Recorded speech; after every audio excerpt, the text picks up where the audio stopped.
going on, everybody? Thank you so much for coming back to another video. In today's video, we're going to be talking about the Green Inferno. So the Green Inferno is directed and written by Eli Roth, and if you have no idea who that director is, he's known for a lot of really gore-heavy films, a lot of really heavy gore body horror films like the Hostel films, and I enjoy a lot of those kind of films to an extent. I do enjoy gore in films. I'm not somebody who's very squeamish when it comes to that. And when it was leading up to this film, I actually saw it in theaters, and I saw it with a group of friends. We were working at the theater at the time. We got in for free. I was a little under the influence, and I remember enjoying it for what it was. I didn't think it was crazy or anything like that, but I remember kind of like being really into it. And again, I think that has something to do with the fact that I was a little sauced. But within the last few months, I actually acquired it for $3 on Blu-ray and digital, so I figured why not just have this in my collection. And after rewatching it, yeah, this is not a good movie. This is a bad movie, and in a sober mindset, I think even if I was to watch this under the influence today, I would definitely realize that this was not great. I think the first time I saw it, I didn't love it. I didn't even really like it that much, but I thought it was cool, and I thought it was all right, and I saw it with a group of friends. We were able to kind of have some laughs about certain moments and kind of just enjoy it together, and I think that kind of heightened the experience. But yeah, after rewatching it with my girlfriend just recently, yeah, this is not a good movie in any way, shape, or form. So just to get into the basic premise, which is the thing I think I enjoy the most about this film, but yeah, just to give you the premise without any spoilers, in case you do want to watch this, the basic premise is that you have this group of college kids who are kind of like an activist group, and they're going to Peru to kind of save the rainforest from these bulldozers that are taking it down. And they're going to not only save the trees and the rainforest itself, but also this tribe that's known to live somewhere within that rainforest. They get to Peru, and not long after a series of events that I won't spoil here, they end up getting captured by this tribe, and I'm sure you can imagine where that would go. This tribe is a cannibal tribe, ends up capturing them, putting them in a cage, and I'm sure you could see where that would go with a director like Eli Roth. He's really big on gore, and what I could say is a lot of the really gory moments in this film are effective. They're a little bit uncomfortable to watch, very cringy, especially the first person who's killed in a really gory way. There are some people who die before him, but there's this one specific character that dies really, really gruesomely. It's like the first one right after they get captured, and that one's pretty intense to watch. Depending on the kind of person you are, it is really gory. It would definitely make you a little bit squeamish, cringe a little bit. I typically do pretty well with that kind of stuff, but I can see a lot of people kind of watching that like, ugh. So outside of that basic premise and the fact that the gore is pretty solid in the film,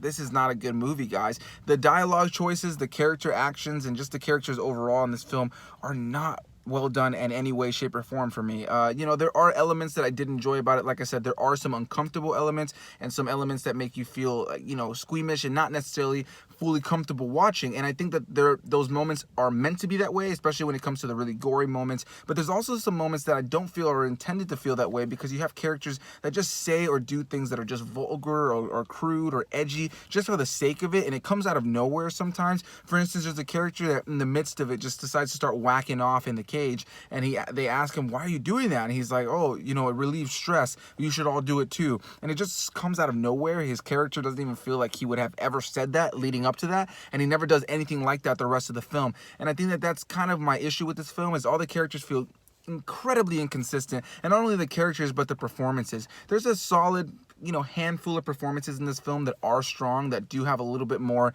meat to them, that are at least solid, that they keep a consistent feel across the film. But there are a few characters and a few actors in this film, and they're not even really worth mentioning. I know the kid that plays, the young brother in Spy Kids is in this film, and he's fine. Everybody in this film is fine, but there are a few actors, specifically that first guy that gets killed in a really gory fashion. Yeah, his performance in this film is just so weak, and there's just so many actors in this film that just feel inconsistent, and like I said, even when they're not inconsistent, the writing around them is not doing them any favors. So I think this is going to be a shorter review because I don't have too much to say. I'll be completely honest. I think the flat out just truth I can give you about this film is that the gore is solid, the premise is really cool, and I think that if a stronger writer and director had this premise, you can make a really uncomfortable, creepy, and just eerie film. And I think one of the other things that I think is really effective about this film is that they used a real tribe. Outside of a few of the tribe members, I believe that, you can definitely tell are a little bit more of actors, even though they do blend in well with the rest of them. Yeah, the rest of the tribe is a real tribe, if I'm not mistaken, and if I'm mistaken, let me know down in the comments below. But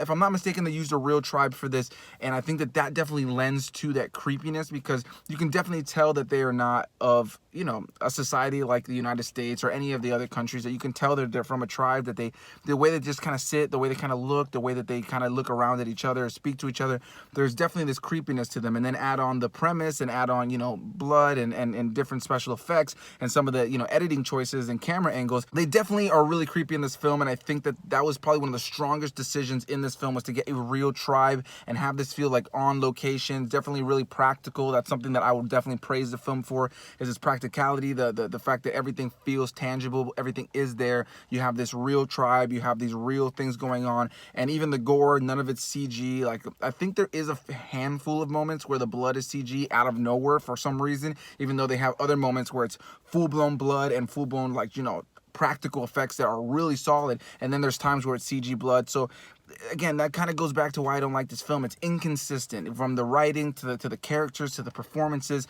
This is just not a good movie, guys. So do I recommend this movie? No. If you're interested in this film on the premise alone, I think that it's worth a watch, maybe like one time, maybe something to watch with some friends where you can kind of laugh at certain moments and kind of be like, what the hell is going on, other moments. But the whole time, I think you're going to just kind of think that a lot of the characters are really dumb, really cringy, really just kind of whatever. Even if they're not terribly done or terribly written, you don't care about any of them. So when they die, you're just kind of like, whatever. And I think the strengths of the film are really these uncomfortable moments with the tribe and some of the gory moments. You know, I think that's really where Eli Roth is at his best and, you know, what he's really strong at. But as far as the whole film itself, I just think it's not good. I just can't recommend it to people. Like I said, there are strong moments, there are strong practical effects, some solid performances from time to time, though I feel the majority of it feels inconsistent. The writing feels like a mess. But yeah, man, this movie could have been so much better. I really love the premise because, you know, we have so many different kinds of horror films and body horror films that are so similar and so, you know, the same kind of crap. And to, you know, have something feel so tangible and have them be out there in that jungle and everything feels so real, had they just had a better script around it and some better, you know, characters, it would have been a lot better. I think the only character that you'll find yourself caring for is the lead actress, the lead character, but even her performance at times feels like she's just kind of like she's just okay. There are times where she's really strong. I will definitely, you know, commend her for that. But there's definitely moments where she just kind of feels okay. And I think that more has to do with her writing, because her character, for me, at times just felt so dumb. Like she was just kind of going with the motions. Like she just signs up for this out of nowhere so quickly, just kind of randomly. And that's something I definitely just found so irritating about the writing, especially the first act. The first act of this film is just... it's so rushed. It's so rushed and just so like, hey, we just need to get these people to Peru and get them in this rainforest as fast as we can. And I just don't understand why they rushed that first act. I don't even understand how this film, you know, how people watched the final product and thought, yep, that's the solid film we want to release. Because you just don't care about anybody in this film. You know, like I said, there are the strong elements that I mentioned before, but I don't even feel like reiterating them now. It's just not a great movie in any way, and yeah, I don't recommend it. But here's my review for this. I just wanted to throw this review up here. I've had the thumbnail made for a while, and I just hadn't reviewed it yet. So I hope you guys enjoyed this review. Let me know down in the comments below if you have seen the Green Inferno. Did you like it? Did you not like it? Let me know all those things down below, guys. I do appreciate you guys watching as usual. I am just now realizing that I do not have my lip rings in. The reason for that is because I cannot wear them at work, so I have them out right now. So yeah, this is I think the first video on my channel where I don't have lip rings on. But yeah, guys, thank you guys so much again for watching. Make sure you guys hit that like button if you enjoyed this video. Make sure you guys hit that subscribe button if you want to see more of these videos. And I will see all of you guys in the next video. Bye-bye.